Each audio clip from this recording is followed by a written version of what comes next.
એમાં લાસ્ટ ક્લાસમાં આપણે ક્યાં વર્ણાદી 20 કર્મો આપણે જોઈ રહ્યા હતા.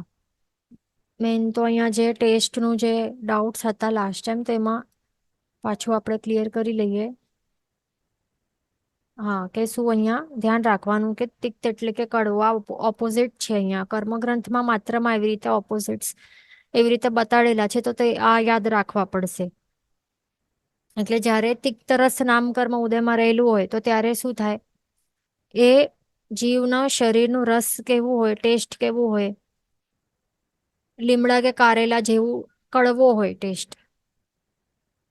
લીમડા હોય ને, લીમડો હોય, લીમડો એટલે કે નીમ લીવ્સ, એ કારેલા જેવું કડવો ટેસ્ટ હોય. અને કટુ રસ નામ કર્મ જો ઉદયમાં રહેલું હોય તો પછી શું થાય, એ જીવનું શરીર કેવું, શરીરનું ટેસ્ટ કે રસ કેવું હોય છે, કડવો, સોરી, તીખો ટેસ્ટ હોય છે. અને એક્ઝામ્પલમાં આપણે લઈ શકીએ કે જે મરચાં હોય ને, બ્લેક પેપર હોય, ગ્રીન ચીલીઝ હોય, એનું ટેસ્ટ કેવું હોય તો તે સમજવાનું અહીંયા. પછી જે પણ જીવનું કશાય રસ નામ કર્મ ઉદયમાં રહેલું હોય તો એના શરીરનું ટેસ્ટ કેવું હોય, એનું રસ કેવું હોય, તો એ તુરા ટાઈપનું ટેસ્ટ હોય. તુરો આ ટેસ્ટનું, એક પર્ટિક્યુલર ટેસ્ટનું નામ છે આ. અને એ કેવું હોય, એક્ઝામ્પલ આમળા હોય ને, આમળાનું ટેસ્ટ કેવું હોય, કે હરડે હોય, હરડેનું કેવું ટેસ્ટ હોય કે એક ટેસ્ટલેસ હોય ને, જેવું આમળા કે હરડેનું ટેસ્ટ હોય તો એવા ટેસ્ટને કહેવાય તુરો ટેસ્ટ, કે કશાય ટાઈપનું ટેસ્ટ, એ ધ્યાન રાખવાનું. અને પછી જે પણ આમ્લ રસતામ કર્મ જેનું પણ ઉદયમાં રહેલું હોય તો એનું શરીરનું ટેસ્ટ કેવું હોય, ખાટો હોય. જેમ કે લીંબુ હોય, લીંબુ કેવું હોય, આંબલી હોય, એટલે કે ઇમલી હોય કે આંબલી હોય તો એનું કેવું ખટ્ટો ટેસ્ટ હોય, તો એવું હોય ખાટો ટેસ્ટ. મધુર એટલે મીઠો, એટલે કે સ્વીટ ટેસ્ટ હોય. એ ધ્યાન રાખવાનું. જેમ કે આ શું કહેવાય, આ શુગર કેન હોય ને, શુગર કેન જે જીવ છે, શેરડી છે, એ જીવ એનું શરીરનું ટેસ્ટ કેવું હોય, સ્વીટ હોય, મધુર હોય છે, ધ્યાન રાખવાનું. પછી આના પણ એક્ઝામ્પલ આપણને સમજવા હોય તો આપણે સમજી શકીએ. કર્કશ સ્પર્શ નામ કર્મ જેનું પણ ઉદયમાં રહેલું હોય તો એનું શરીરનું સ્પર્શ કેવું હોય, પથ્થર કેવું હોય, પથ્થર જેવું સ્પર્શ હોય, ખરબચડો સ્પર્શ હોય. અને મૃદુ એ કેવું હોય સ્પર્શ, જેવો ફ્લાવર્સ હોય તો ફ્લાવર્સ જે પણ હોય એ કેવા સોફ્ટ સ્પર્શ વાળા હોય, કારણ કે એમનું કેવું હોય છે, મૃદુ સ્પર્શ નામ કર્મ ઉદયમાં રહેલું હોય. પણ એના જ જ્યાં કાંટા હોય, એ જ જે રોઝ, જે ફ્લાવર, જે રોઝ છે, તો રોઝનું મૃદુ સ્પર્શ નામ કર્મ હોય. અને ત્યાં જ ઉગેલા જે સ્ટેમ અને જે અહીંયા સ્ટેમ ઉપર કાંટા હોય રહેલા, તો તે સ્ટેમનું, જીવનું સ્પર્શ, શરીરનું સ્પર્શ કેવું હોય, કર્કશ હોય છે, કારણ કે એનું કર્કશ સ્પર્શ નામ કર્મ ઉદયમાં રહેલું છે. ગુરુ લઘુમાં શું લેવાનું એક્ઝામ્પલ, જેમ કે લોઢું હોય કે વજ્ર હોય તો એના માટે સમજવાનું ભારી સ્પર્શ. અને લઘુ સ્પર્શમાં જે કોટન હોય, રૂ હોય, તો એના માટે. શીત અને ઉષ્ણમાં શું લેવાનું, શીતમાં જે બરફ છે એ લઈ લેવાના, એ બરફના જે જીવ છે, અપકાયના જીવ. અને ઉષ્ણમાં શું લઈ શકાય, અગ્નિ.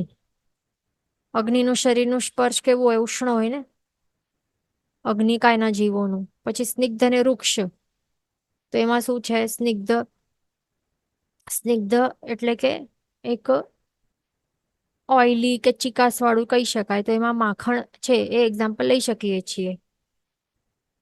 વૃક્ષ છે એમાં આપણે જે રાખ છે, તે ભસ્મ હોય તો એનું આપણે એક્ઝામ્પલ લઈ શકીએ. અથવા તો આપણી સ્કિન પણ લઈ શકીએ, જે વૃદ્ધાવસ્થા આવે જીવને તો એ કેવી વૃક્ષ હોય, રફ હોય, લુખ્ખી હોય, લુખ્ખા સ્પર્શવાળી હોય. અને જ્યારે નાના હોય તો ત્યારે સ્નિગ્ધ સ્પર્શવાળી સ્કિન હોય, એ પણ લઈ શકાય, એટલે મનુષ્યનું. એવી રીતે બીજું, આ તો વર્ણ અને ગંધ તો ઈઝી છે, તે તો સમજાઈ ગયું હશે. તો આટલું આપણે સમજી લીધું. હવે આગળ ચાલશું. આનુપૂર્વી નામકર્મમાં આપણે ચાલશું. આગળનો નામકર્મના સોરી, આનુપૂર્વી નામકર્મના કેટલા પ્રકાર છે? 4 પ્રતિભેદ છે. એટલા માટે એને શું કહેવાય છે? આનુપૂર્વી નામકર્મ એ 4 કર્મોનું એક ગ્રુપ છે. એટલા માટે એને પિંડ પ્રકૃતિ કહેવાય. પિંડ એટલે કે સમૂહ, એ ધ્યાન રાખવાનું. તો હવે આનુપૂર્વી એટલે કે શું? આ કર્મનું રોલ શું છે? એટલે કે જો ઉદયમાં આવે તો એ શું ફળ બતાડે? કે જીવને એક ગતિમાંથી બીજી ગતિમાં જતી વખતે વચ્ચે આ કર્મ ઉદયમાં હોય છે.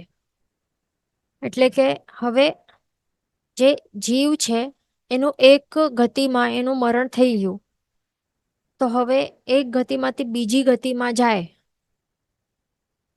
4 ગતિ હોય છે ને, 4 ગતિ હોય છે. તો એના હિસાબે આવી રીતે નામ પણ બતાડેલા છે આ કર્મના. દેવાનું પૂર્વી નામ કર્મ, મનુષ્યનું પૂર્વી નામ કર્મ, તિર્યંચાનું પૂર્વી નામ કર્મ અને નરકાનું પૂર્વી નામ કર્મ.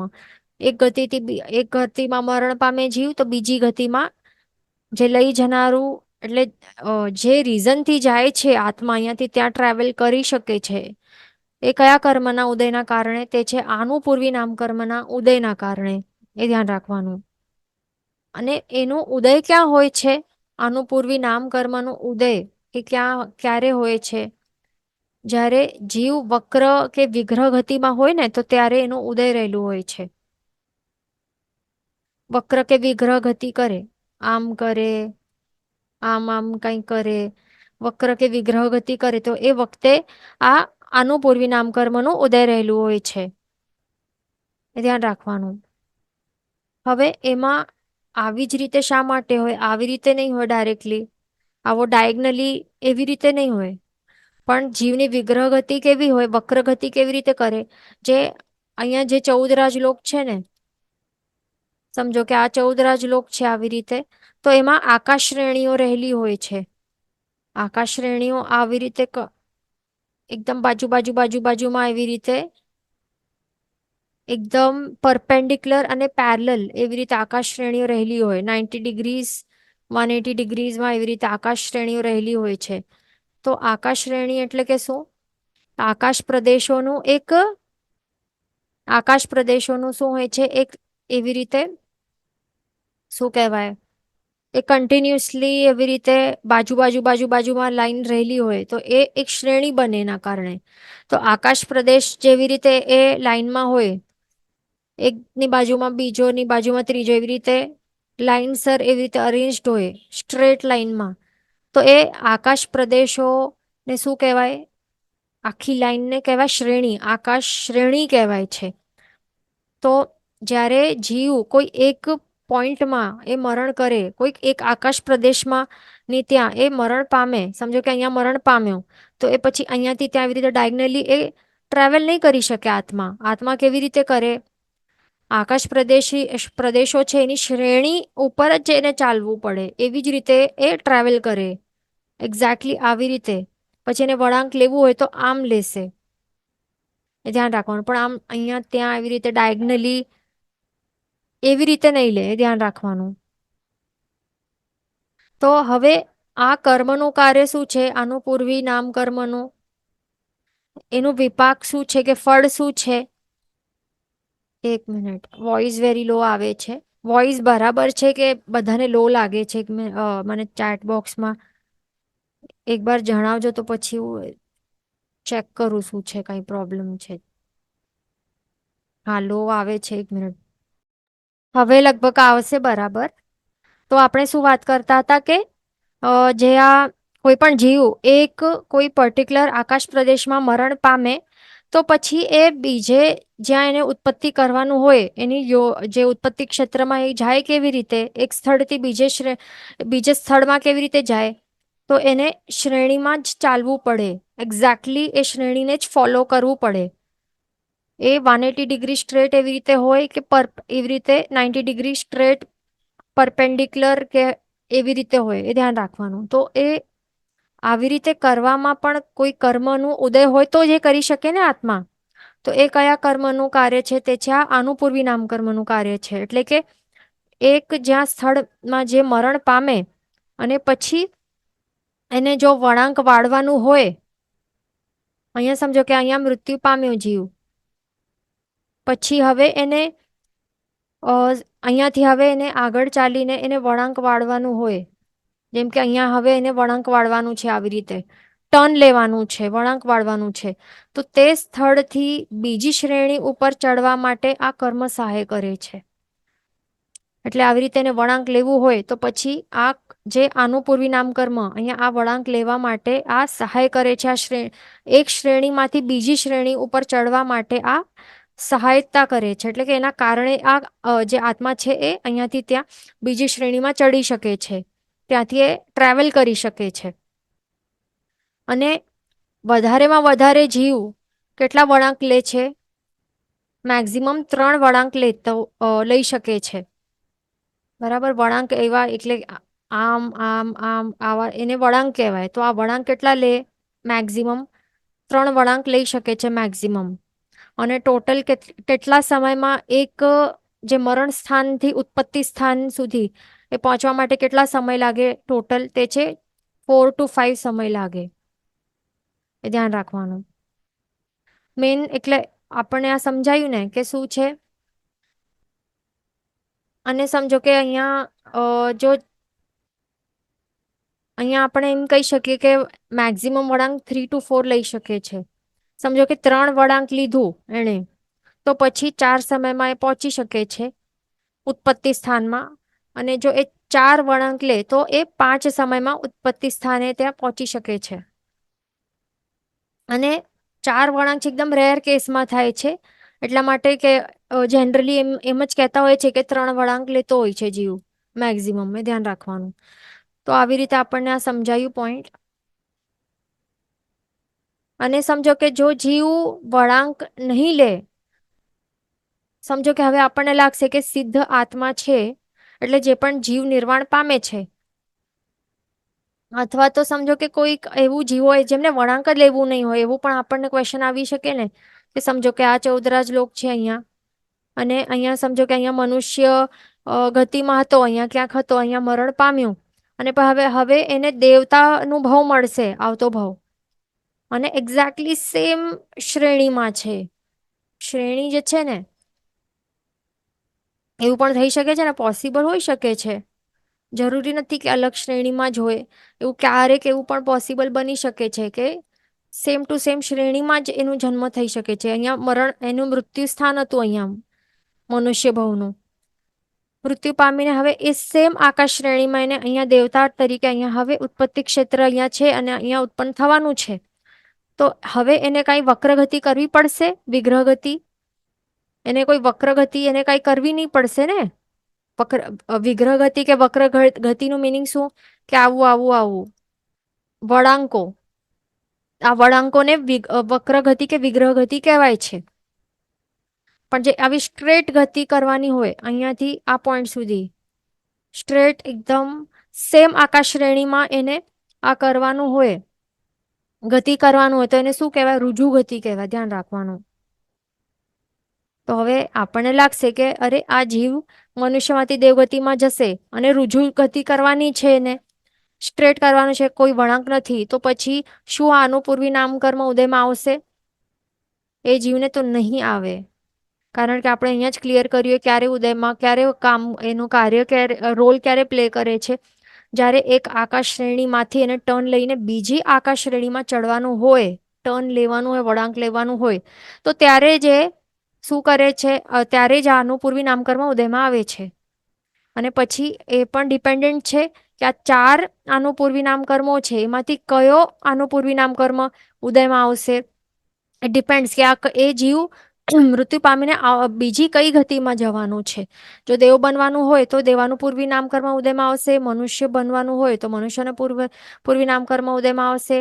તિર્યંચ બનવાનું હોય તો તિર્યંચાનું પૂર્વી નામકર્મ ઉદયમાં આવશે. અને નરકમાં ઉત્પન્ન થવાનું હોય તો નરકાનું પૂર્વી નામકર્મ ઉદયમાં આવશે.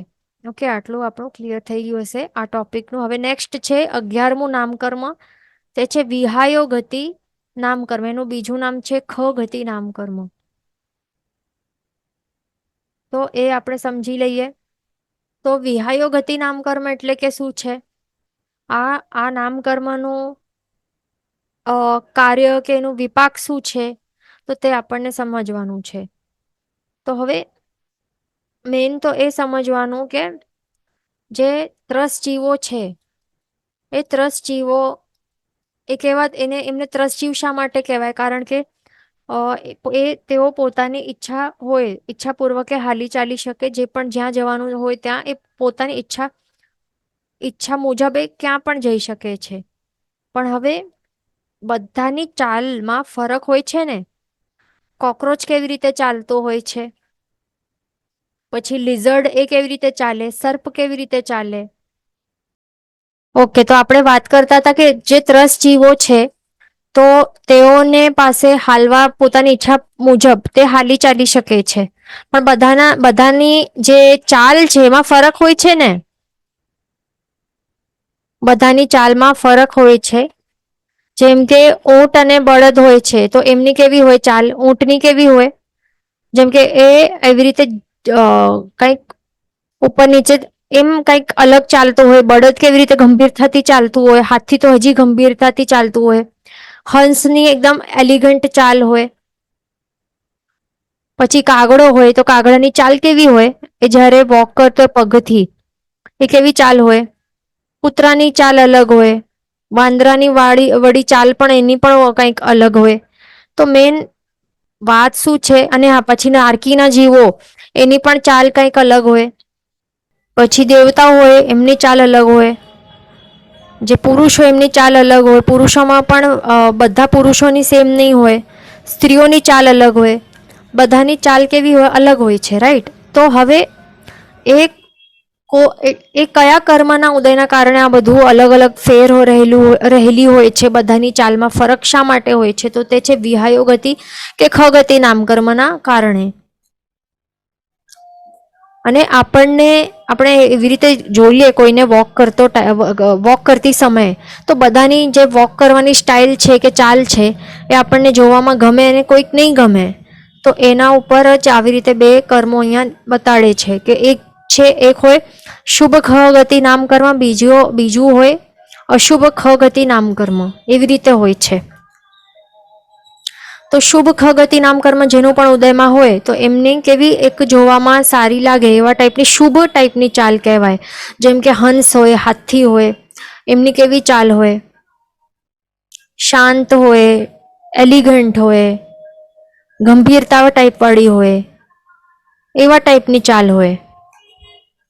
અને જેમની પણ અશુભ ખ ગતિ નામકર્મ જેમનું પણ ઉદયમાં રહેલું હોય તો એમની ચાલ કેવી હોય? અશુભ હોય, જોવામાં ગમે નહીં, અને કેવી એક નિંદનીય ટાઈપ હોય કે અરે જો આ કેવી રીતે ચાલે છે, એવા ટાઈપનું એવી રીતે લોક કહેતા હોય.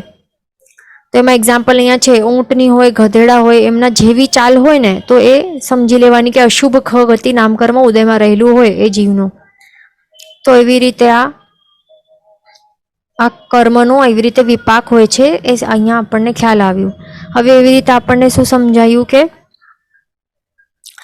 કે આ સુલક્ષણી ચાલ કહેવાય અને આ કુલક્ષણી ચાલ કહેવાય. તો એ કર્મ આપે છે. આ સુલક્ષણી ચાલ આ શુભ ખગતિ નામકર્મ આપે છે અને કુલક્ષણી ચાલ આ અશુભ ખગતિ નામકર્મ એ આપે છે. તો આવી રીતે આપણે ટોટલ કેટલા જોયા?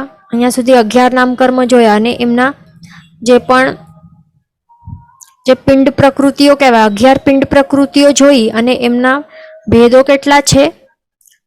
75 ટોટલ ભેદ આપણે અહીંયા સુધી જોયા. આટલું આપણને બહાર કરવું જ પડશે કે પિંડ પ્રકૃતિ કઈ છે, એમના કેટલા ભેદ છે. આ બધું આપણને એ બહાર તો કરવું જ પડશે, ધ્યાન રાખવાનું.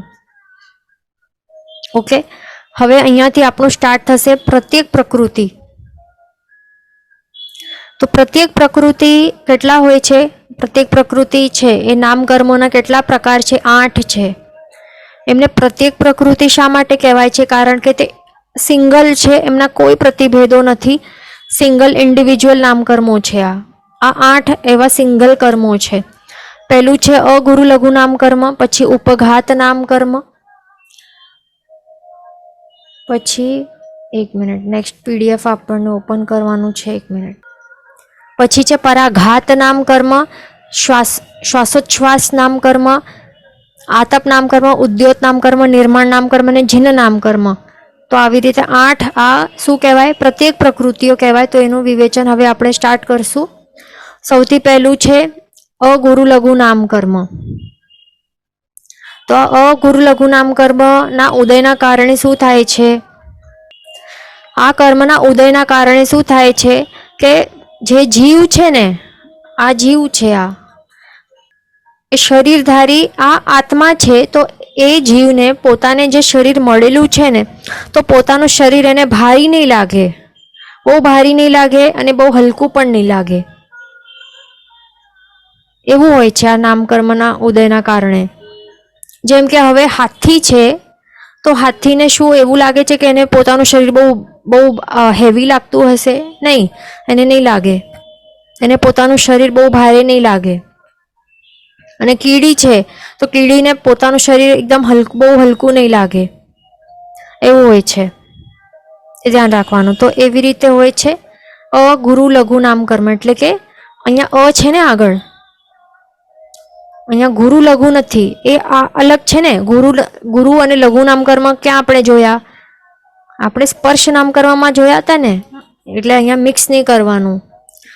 ગુરુ સ્પર્શ નામ કર્મ જોયું અને લઘુ સ્પર્શ નામ કર્મ જોયું. આ બંને અલગ છે. અને અહીંયા શું છે? આગળ અ છે. અગુરુ લઘુ નામ કર્મ, આખો આ એક જ નામ છે, આ એક જ કર્મ છે. અને એનું મિનિંગ શું છે? અને એટલે કે એનું વિપાક શું છે? અલગ જ વિપાક છે. એનું ઉદય રહેલું હોય તો એ જીવને પોતાનું શરીર બહુ વધારે ભારી અથવા તો બહુ વધારે હલકો નહીં લાગે, સહન કરી શકે, એને કોઈ એવું પ્રોબ્લેમ નહીં થાય. એ ધ્યાન રાખવાનું. પછી બીજું કર્મ છે પ્રત્યેક પ્રકૃતિમાં ઉપઘાત નામ કર્મ. તો આ ઉપઘાત કર્મ જે છે, તો એનું ઉદય રહેલું હોય તો જીવને પોતાના અવયવો પોતાને જ નડી જાય. એટલે કે એ જીવ જે છે એને જેવું ટાઈપનું શરીર એવું મળેલું હોય ને આ ઉપઘાત નામ કર્મના કારણે, તો એ શરીરના અવયવોથી પોતે જ દુઃખી થાય અથવા તો પોતાને જ હણાય, પોતે જ હણાય. જેમ કે રસોડી હોય, પડજીભીપણું હોય, પછી ચોર દાંત હોય, છઠ્ઠી આંગળી હોય. તો એ આપણને શું લાગે કે છઠ્ઠી આંગળીવાળા કેટલા જણ શું કહેતા હોય? જેમ કે કોઈ એક્ટરને હોય છઠ્ઠી આંગળી, તો બધા એમને શું કહે કે અરે આ તો લકી વ્યક્તિ છે. પણ એ કાંઈ લકી વ્યક્તિ નહીં કહેવાય. આ શું છે? પાપ કર્મ છે. આ પાપ કર્મ ઉદયમાં રહેલું હોય ત્યારે આવી એવા ટાઈપનું અવયવ મળે કે એને પોતાની જ નડે. શું એને ફાવતું હશે નોર્મલી વર્ક કરવા માટે? નહીં ફાવે ને. કેટલા જણનું જોઈએ છે પગમાં હોય કોઈને 6 આંગળી, કોઈને હાથમાં હોય. તો એવું હોય. ચોર દાંત હોય તો એને પછી પ્રોબ્લેમ થાય કંઈક ને કંઈક. એક્સ્ટ્રા દાંત હોય, અહીંયા ત્યાં આડા અવળા હોય, ક્યાંક લાઈનથી બહાર હોય. તો કેટલા જણ શું કહે કે અરે આ તો લકી છે, એને આવું હોય ને તો લકી છે, એવી રીતે કહેતા હોય. એટલે પોતાને કંઈક એવું અલગ હોય ને તો એને પછી પોતાને જ સેલ્ફ એક્સેપ્ટન્સ માટે એ લકી ટાઈપનું એવી રીતે પછી લોકવ્યવહારમાં એવી રીતે પ્રચલિત છે કે આ લકી છે. તો એવું હોય છે. પછી પડજીભી, તો એનું મિનિંગ એવી રીતે હોઈ શકે છે કે જે સ્ટેમરિંગ કે એવું હોય ને તો એવું હોઈ શકે છે. પછી રસોડી હોય કોઈકને, તો રસોડી એટલે કે જેમ કે આવા મોટા મોટા ગુંબળા ટાઈપના હોય ને એ જતા નહીં હોય. એટલે કે એમાં રસી ભરેલી હોય અને બહુ દુખે. જો થોડુંક પણ ટચ થાય તો બહુ દુખે એ જીવને. તો એવા ટાઈપનું એને કાઢવા જાય તો પછી બીજા થઈ જાય. પછી હરસ હોય કોઈને, મસા હોય, મસા પણ એવા બ્લેક કલરના મસા હોય શરીરમાં. થોડુંક પણ ટચ થાય, આડો અવડો ટચ થાય તો પછી બહુ વેદના થાય. તો એવા ટાઈપનું શરીર એ જીવને મળેલું હોય. પછી હા, એમાં એવી રીતે પણ આ તો એક ટાઈપનું મિનિંગ સમજવાનું આ ઉપઘાત નામ કર્મનું. અને બીજા રીતે પણ એનું બીજું પણ વિપાક બતાડે છે શાસ્ત્રમાં કે હવે જીવ જો પોતે જ હવે શું એને થાય, એટલે કે એ ગળો એટલે કે જે ફાંસી લઈ લે એ જીવ, તો ત્યારે શું થાય કે એમાં પોતાનું શરીરનું જ દુઃખ, શરીરને જે પણ દુઃખ થાય છે તો એ દુઃખનું, શરીર જ દુઃખનું કારણ બને છે ને, તો એના કારણે પછી ત્યારે ઉપઘાત નામ કર્મ એ જીવ માટે ઉદયમાં રહેલું છે તે સમજવાનું. પછી સમજો કે અહીંયા બિલ્ડિંગ ઉપર છે કે માઉન્ટેન ઉપર છે, ત્યાંથી એવી રીતે જમ્પ કર્યું, પછી અહીંયા પડી જાય, તો ત્યારે શું થાય છે, એને પોતાનું શરીર એ જ દુઃખનું કારણ બને છે ને, તો ત્યારે પણ એનું ઉપઘાત નામ કર્મ ઉદયમાં સમજવાનું. અથવા તો બળીને મરી જાય, આગ લગી જાય એના શરીર ઉપર, ત્યારે પણ શું થાય છે, અથવા તો અપઘાત થાય એટલે કે એવું એક્સિડન્ટ કંઈ થઈ જાય છે, તો ત્યારે પણ શું થાય છે કે સ્યુસાઇડ કરે છે, તો ત્યારે શું થાય છે, પોતાનું શરીર જ દુઃખનું કારણ બને છે ત્યારે, તો એના કારણે શું સમજવાનું, ઉપઘાત નામ કર્મનું ઉદય સમજવાનું. તો એવી રીતે શાસ્ત્રમાં એવી રીતે બીજી રીતે પણ એનું વિપાક અહીંયા બતાડે છે, એ ધ્યાન રાખવાનું. હવે પરાઘાત નામ કર્મ, આ ત્રીજું છે પ્રત્યેક પ્રકૃતિમાં. તો એમાં શું છે, તો એનું ઉદયથી ઓજસવાળી મુખ મુદ્રા મળે, બીજાનો પરાભવ થાય. એટલે કે હવે શું કે જીવ પોતે કેવું એકદમ પ્રભાવશાળી ને એવું તેજસ્વી, એટલે દેખાવવા એને જોઈએ ને આપણે, તો એનું જે પર્સનાલિટી હોય કે મુખ મુદ્રા હોય, ટોટલ ઓવરઓલ એવું એક્સપ્રેશન્સ કે એવું ફેસ હોય કે એવું તેજ હોય, એમાં કે એવી પર્સનાલિટી એવી હોય કે એને જોઈને માત્ર શું થાય કે એની સામે ઊભા રહેલો એક બોડી બિલ્ડર ટાઈપનું 7 ફૂટ 6 ફૂટનું કોઈ માણસ હોય ને એકદમ એવું, એ પણ પછી થોડુંક એવું શું થાય, ડરી જાય એની સામે, એને જોઈને કાંઈ બોલી પણ નહીં શકે.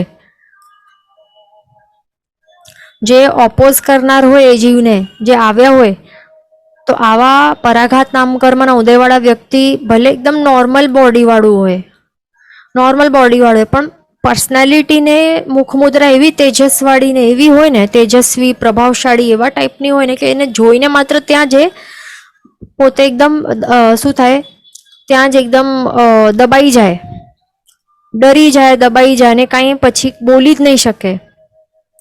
તો આ એ બધું શેના કારણે થાય છે, પરાઘાત નામ કર્મના કારણે. એના ઉદય રહેલું હોય આ જીવને, તો ત્યારે થાય. ભલે એનું બોડી નોર્મલ હોય, મસ્ક્યુલર નહીં હોય, કાંઈ નહીં હોય, નોર્મલ હોય, એવું હોય છે. પછી છે આ, એટલે આ પરાઘાત નામ કર્મ શું છે, પુણ્ય પ્રકૃતિ જાણવી. ચોથું છે શ્વાસોશ્વાસ નામ કર્મ. તો આ શ્વાસોશ્વાસ નામ કર્મના ઉદયના કારણે જીવને શ્વાસોશ્વાસની લબ્ધિ મળે છે.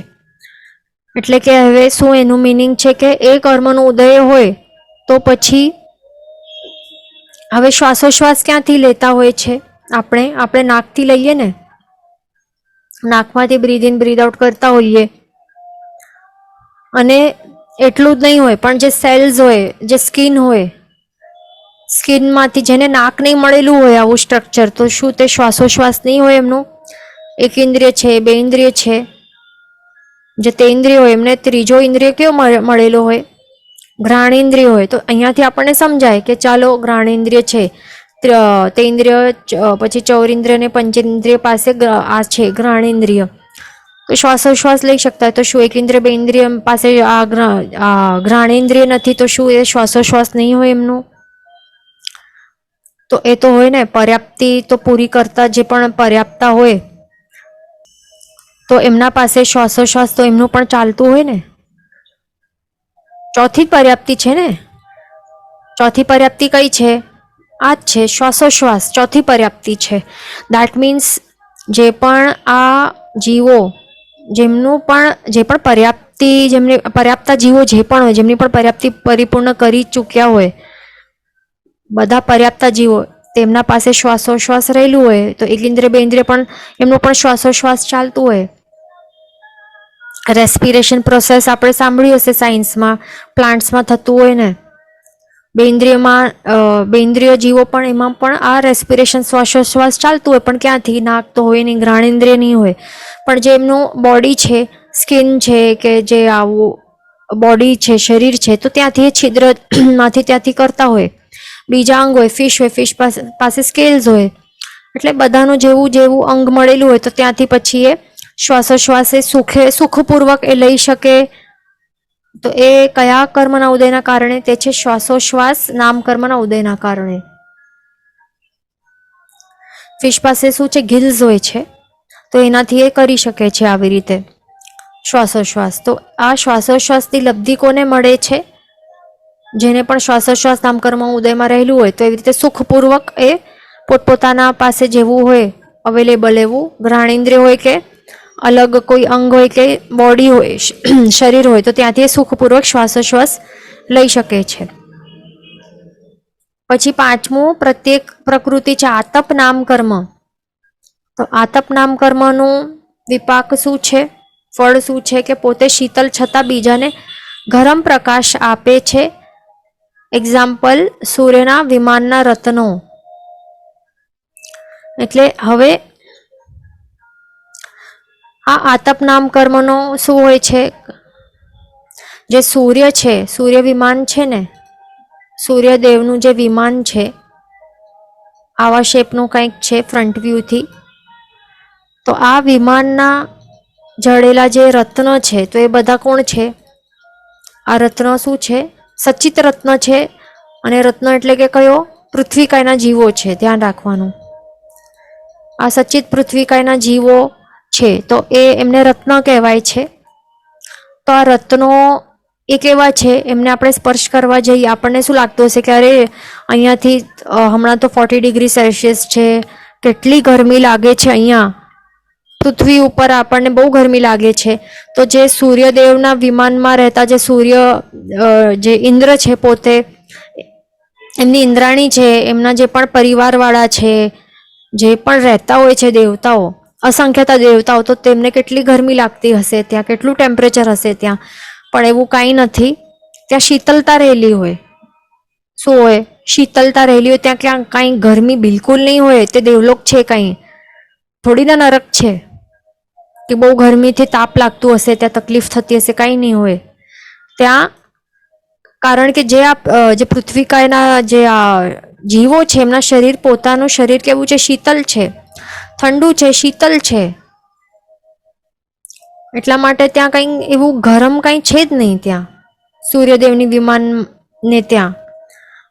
પણ એ આ જે રત્ન છે એમાંથી પ્રકાશ આવે છે, પૂતગલ રૂપી પ્રકાશ નીકળે છે. તો તે જેટલું ડિસ્ટન્સ વધારે ટ્રાવેલ કરીને આવે આપણે ત્યાં, એટલે કે જે આપણો શું કહેવાય? તીર્છાલોક, મનુષ્યલોક કે તીર્છાલોક, સમભૂતલા, મેન સંભૂતલા એમ કહી શકાય. તો સમભૂતલા છે ને, ખ્યાલ છે ને બધાને? આપણે જેનોલોજી પાર્ટ 1 માં ભણ્યું હતું સમભૂતલા શું છે. તો કારણ કે આ પણ તીર્છાલોકમાં જ છે ને, થોડી ના બહાર છે. આ જ્યોતિષ્ક દેવના વિમાનો ક્યાં છે? તીર્છાલોકમાં છે ને. તો તીર્છાલોક નહીં કહી શકાય.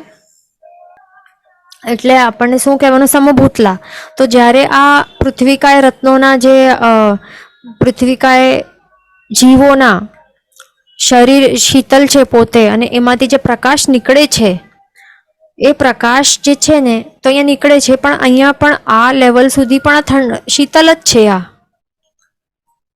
આ શીતલ જ છે, પૂતગલ રૂપી પ્રકાશ શીતલ છે. પણ જેમ જેમ જેમ જેમ એ જેટલું ટ્રાવેલ ફર્ધર ટ્રાવેલ કરતો જાય છે આ પૂતગલો, તેમ તેમ એ હીટ પકડે છે, ગરમ ગરમ ગરમ થતા જાય છે. અને અહીંયા સંભૂતલા ઉપર સુધી પહોંચતા એકદમ ગરમા ગરમ થઈ જાય છે. જેમ કે આપણે બહાર ઊભા રહીશું તો આપણને શું એકદમ ગરમી લાગે, કંઈક આપણે સમજો કે અહીંયા પેપર પડેલું હોય અને કોન્વેક્સ લેન્સ આપણે અહીંયા એવી રીતે થોડીક વખત હોલ્ડ કરીએ તો આગ લાગી જાય. એટલે કે કેટલું ગરમ થઈ જતું હશે. એટલે આ સમજવાનું કે આતપ નામ કર્મ જે છે એ કર્મ જે પણ જીવોને, કયા જીવોને ઉદયમાં છે? જે સૂર્યના વિમાનના રત્નો છે, આ પૃથ્વીકા જીવોના, એનું આતપ નામ કર્મ છે. અને આ કર્મના ઉદયના કારણે શરીર તો પોતાનું શીતલ છે, પણ બીજાને એમાંથી જે નીકળતો પ્રકાશ એ કેવું પ્રકાશ હોય? એ ઉષ્ણ હોય, એ ગરમ ગરમ ગરમ એવું પ્રકાશ આપતું હોય છે. એ ધ્યાન રાખવાનું. પછી છઠ્ઠો છે ઉદ્યોત નામ કર્મ. તો એ કેવું ઠંડો પ્રકાશ આપે છે. તો એમનું શું હોય છે, શરીર પોતે કેવું હોય છે, શીતલ હોય છે, અને એમાંથી નીકળતો પ્રકાશ પણ કેવો હોય, શીતલ હોય, ઠંડો હોય છે. તો આવું ઉદ્યોતનામ કર્મ કયા જીવોનું ઉદયમાં રહેલું હોય, જે ચંદ્રાદિના વિમાન, ઔષધિ વગેરેનું શરીર, એટલે કે જે પણ ચંદ્રાદિ જ્યોતિષ્ક દેવો, એટલે ચંદ્ર, તારા હોય, ગ્રહ હોય, નક્ષત્ર હોય, એ બધા અહીંયા આદિમાં સમજી લેવાના. ચંદ્ર એટલે કે મૂન, ચંદ્ર, પછી ગ્રહ, પછી નક્ષત્ર અને તારા, આ ત્યાં નોટ ડાઉન કરી લેવાનો.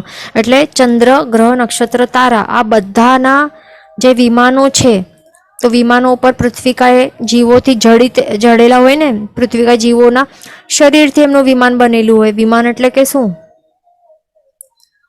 કાંઈ એવું નિર્જીવ ટેબલ જેવી વસ્તુ નથી, પણ એ શું છે, પૃથ્વીકાય, સચિત પૃથ્વીકાય જીવોથી બનેલું છે આ વિમાન.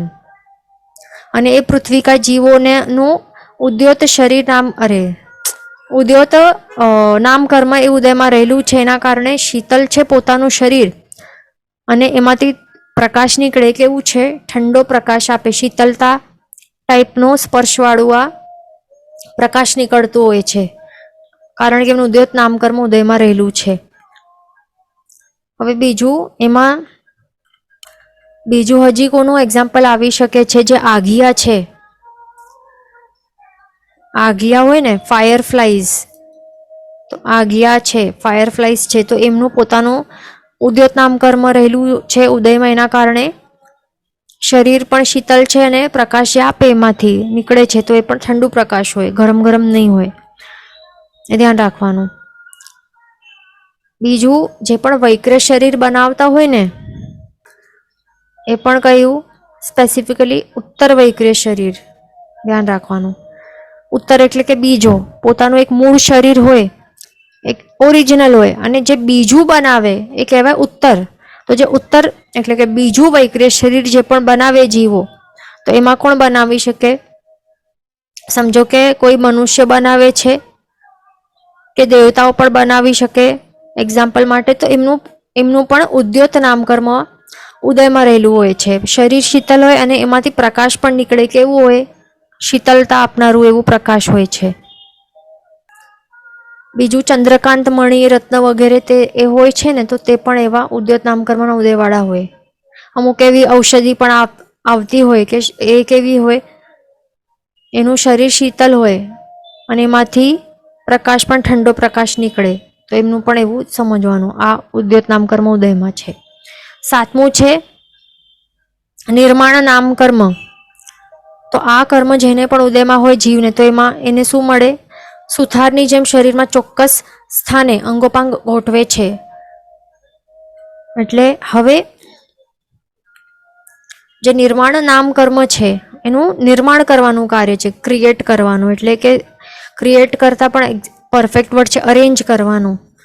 એટલે કે જો નિર્માણ નામ કર્મ ઉદયમાં હોય એ જીવને, તો પછી હવે જેમ કે આ સુથાર, એની ઉપમા સુથાર જે છે ને, કાર્પેન્ટર હોય છે, તો નિર્માણ નામ કર્મને સુથારની ઉપમા આપેલી છે. એટલે કે કાર્પેન્ટર હોય તો એ કેવી રીતે બનાવે, એમને આપણે કહીએ કે એક ટેબલ બનાવવાનું છે, તો એ ટેબલ કેવી રીતે બનાવશે, કે આ એનું અપર પાર્ટ છે, એનું ફ્લેટ અપર પાર્ટ છે, પછી એના જે પગ હોય છે 4, તો એ પગ એક અહીંયા, એક અહીંયા, એક અહીંયા, એક અહીંયા, એવી રીતે બનાવશે.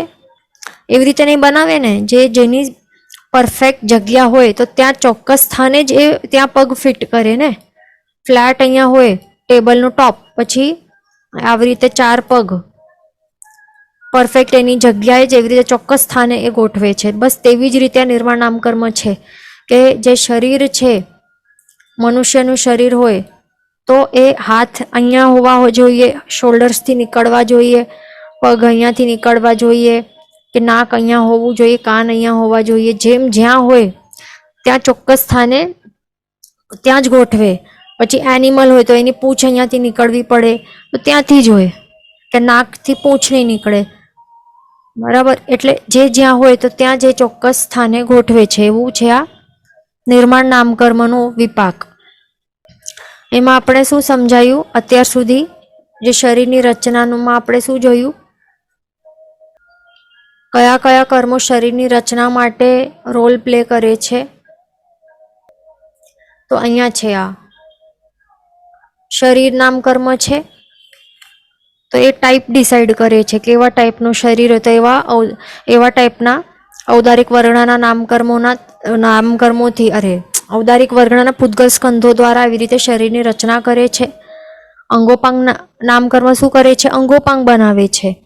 અલગ અલગ અંગોપાંગ, હાથ પગ, એવી રીતે હાથ પગ આવી રીતે બનાવે છે. બંધન નામકર્મ શું કરે છે? જે ઓલરેડી ત્યાં પૂદગલો રહેલા છે એના સાથે વાતાવરણમાંથી નવા નવા પૂદગલોને ત્યાં એવી રીતે ફેવિકોલની જેમ અટેચ કરે છે. પણ હવે આ શરીર બનાવવા માટે ભેગા કરવા પડે જે પૂદગલો, તો એ પૂદગલો કોણ ભેગા કરે? આ સંઘાતા નામકર્મ કરે. એટલે કે બધાનું કેવી રીતે રોલ છે? એક ભેગો કરી આપે, બીજું ફેવિકોલની જેમ સ્ટીક કરી આપે, પછી અંગોપાંગ નામકર્મ અંગોપાંગ બનાવે. બરાબર. સંઘાતન નામકર્મ શું કરે? બધા પૂદગલોને ભેગા કરી આપે. જેમ કે આવી રીતે જે ભેગો કોણ કરે? જે દંતાલી હોય ને, એટલે કે આ દાંત વાળું એવું. તો જેમ કે દંતાલી હોય અથવા તો ઝાડુ હોય, તો શું કરે? એ બધા કચરાને એક બાજુ ભેગો કરે ને. દંતાલી હોય, બધું ઘાસમાં રહેલું ઘાસ હોય, તણકલા હોય, બધા એક સાથે ભેગો કરી આપે.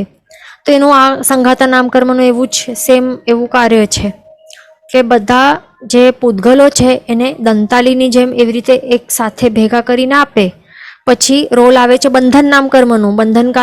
બંધન નામકર્મ શું કરે? ફેવિકોલની જેમ સ્ટીક કરી આપે. જે જૂના પૂદગલો સાથે નવા પૂદગલોને સ્ટીક એવી રીતે જોડાઈ આપે.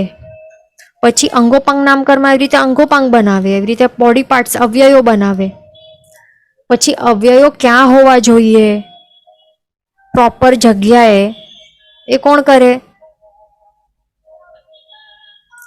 એ કોણ ડિસાઈડ કરે? એ કોના કારણે થાય? એ નિર્માણ નામકર્મ ના થાય એના બીકોઝ ઓફ નિર્માણ નામકર્મના ઉદયના કારણે એવી રીતે થઈ શકે કે જ્યાં ચોક્કસ જો હોવા જોઈએ તો ત્યાં આ બધા ત્યાં એ ફિક્સ સ્થાને ત્યાં રહેલા હોય છે, ત્યાં ગોઠવાઈ જાય. તો એવી રીતે આ બધા નામકર્મોના કેવી રીતે ક્યાં શું શું વિપાક છે તે આપણે સમજ્યા બોડી મેકિંગમાં. તો અહીંયા આટલા સુધી ક્લિયર થઈ ગયું હશે. હવે 8મું છે અને છેલ્લી આ પ્રત્યેક પ્રકૃતિ છે જીન નામકર્મ. તો તે આપણે સમજવાનું છે કે આ કર્મના ઉદયના કારણે જીવ તીર્થંકર બને. એટલે આ તીર્થંકર નામકર્મ નું બંધ ઘણા જણા કરી શકે, પણ એ નિકાચિત જે કરે તે જ તીર્થંકર બની શકે એવું છે. આ એમાં જીવ તીર્થંકર ક્યારે બની શકે? જીન નામકર્મના ઉદયના કારણે. પણ એનો ઉદય ક્યારે થાય? જો એ નિકાચિત કરેલું હોય તો એ જીવ તીર્થંકર બની શકે. માત્ર બંધાઈ આપણે બાંધી દીધું, ઘણા જણ એવી રીતે બાંધી દેતા હોય છે, ઘણા જીવો બાંધી લેતા હોય, પણ પછી એનું શું થઈ જાય? જો એવા ભાવો ટકાવીને નહીં રહે ને, એવા વિશુદ્ધ લેવલના ભાવોની ઇન્ટેન્સિટી જો વધતી નહીં જાય, જો એવા ટાઈપના અધ્યવસાયો જે શું કહેવાય સવિજીવ કરું શાસન રસીના લેવલના જે કહેવાય ને ભાવ અનુકંપા, તીવ્ર ભાવ અનુકંપાના લેવલના એ અધ્યવસાયો નહીં રહેલા હોય, એ જો અધ્યવસાયો બદલી જાય તો પછી શું થાય? જે બંધાયેલું હતું તીર્થંકર નામકર્મ એ પછી એની નિર્જરા થઈ જાય. નિર્જરા થઈ જાય કે કંઈ પણ થઈ જાય, એટલે એ નિકાચિત નહીં કરી શકે એ જીવ, તો પછી એ તીર્થંકર નહીં બને. પણ જે જીવ તીર્થંકર કોણ બને?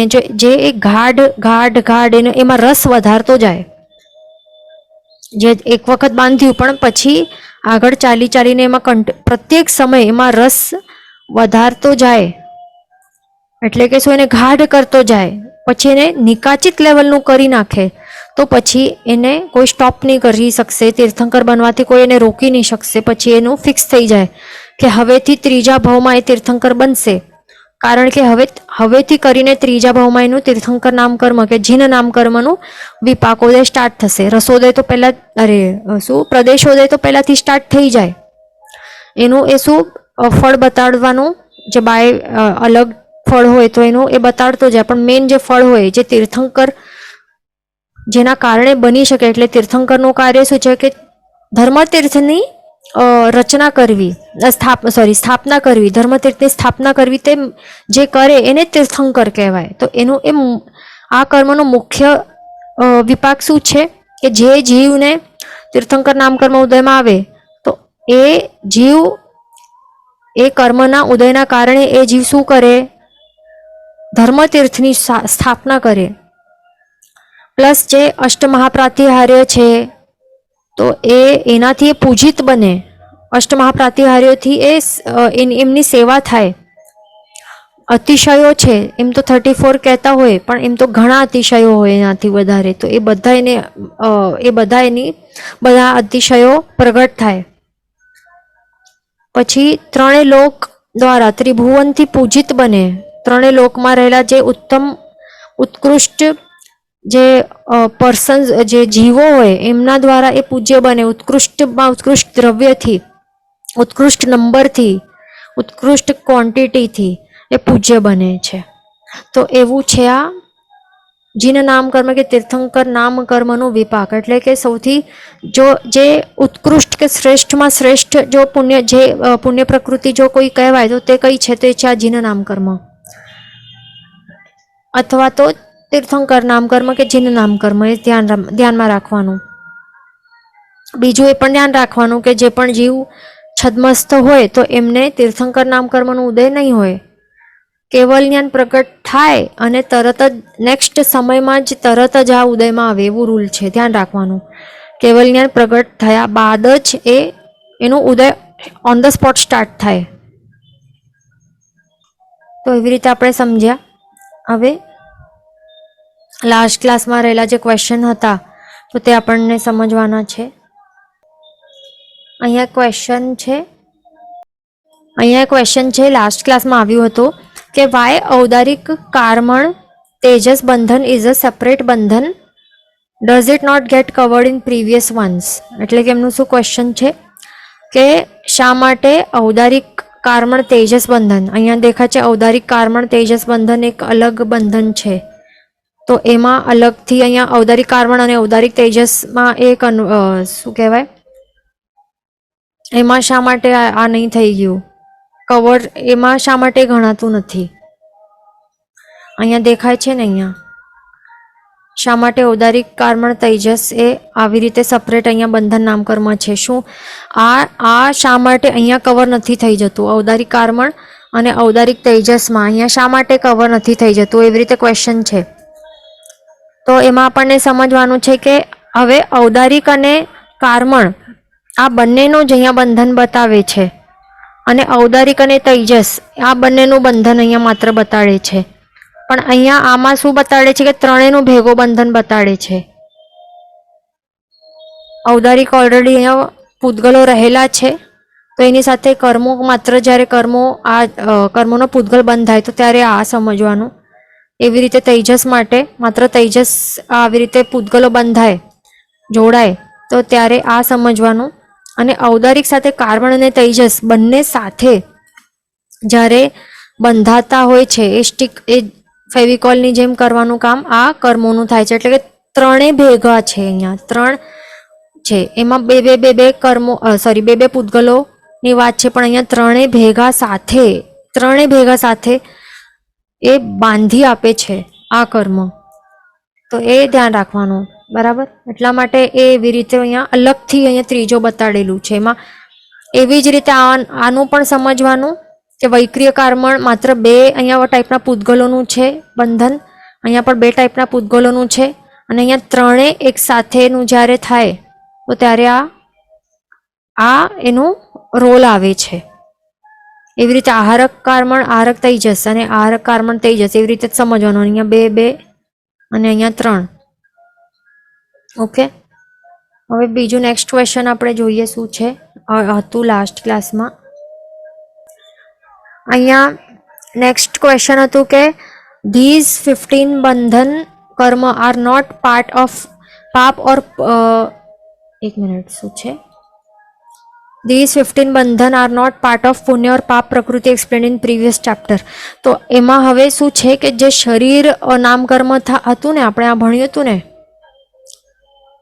5 પ્રકારના શરીર નામકર્મો, તો એની અંદર જે બંધન નામકર્મો છે ને એમાં ઇન્ક્લુડ થઈ જાય છે. હવે એ કેલ્ક્યુલેશન જે છે ને તો તે આગળ આવશે.